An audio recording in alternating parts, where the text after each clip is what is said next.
আগামী 8 September CPIM এর score বোর্ডে থাকবে 10, বিজেপির স্কোর বোর্ডে থাকবে 33।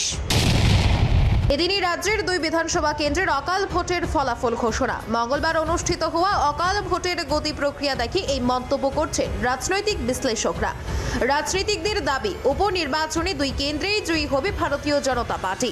স্বাভাবিকভাবেই সিপিআইএম এর আগের স্কোর বোর্ড থেকে একটি আসন মাইনাস হবে এবং ভারতীয় জনতা পার্টির স্কোর বোর্ডে প্লাস হবে 2টি আসন, অর্থাৎ ভারতীয় জনতা পার্টির মোট আসন সংখ্যা দাঁড়াবে 33। সিপিআইএম এর আসন সংখ্যা কমে হবে 10।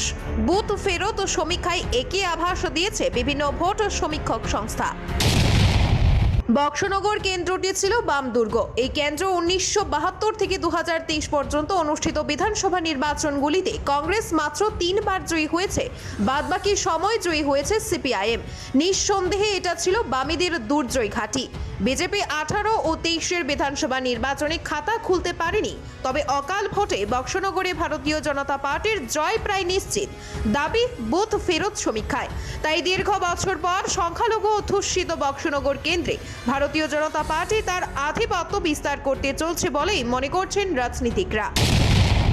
বক্সনগর জয়ের মাধ্যমে বিজেপির সর্বভারতীয় স্তরেও সংখ্যালঘু সম্প্রদায়ের মধ্যে এক নতুন বার্তা দিতে পারবে, কারণ বিজেপি বরাবর সংখ্যালঘু বিরোধী। অন্তত দেশের মুসলিম সম্প্রদায়ের বক্তব্য এমনটাই। 24-এর আগে এই তকমা গোছানোর জন্য বিজেপির কাছে বক্সনগর কেন্দ্রের জয় যে মহা ঔষধির মতো কাজ করবে, এটা বলাই বাহুল্য।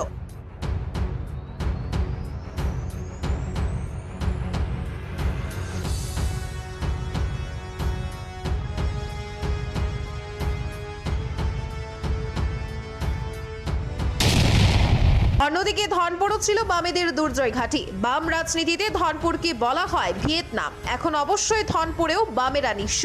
সমর মানিক জামানার পর ধনপুর এখন প্রতিমাময়। 23-এর বিধানসভা নির্বাচনে প্রতিমা ভৌমিক ধনপুরকে এনে দিয়েছে বিজেপির ঝুলিতে। এবার উপভোটেও প্রতিমার হাত ধরে বিন্দুকে সামনে রেখে বিজেপি ধরে রাখবে ধনপুর কেন্দ্রটি, এতে কোনো ধরনের সন্দেহ নেই।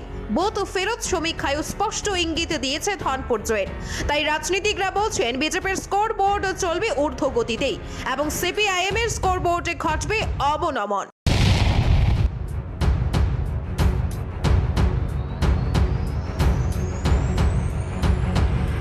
Bureau report, JM24 news.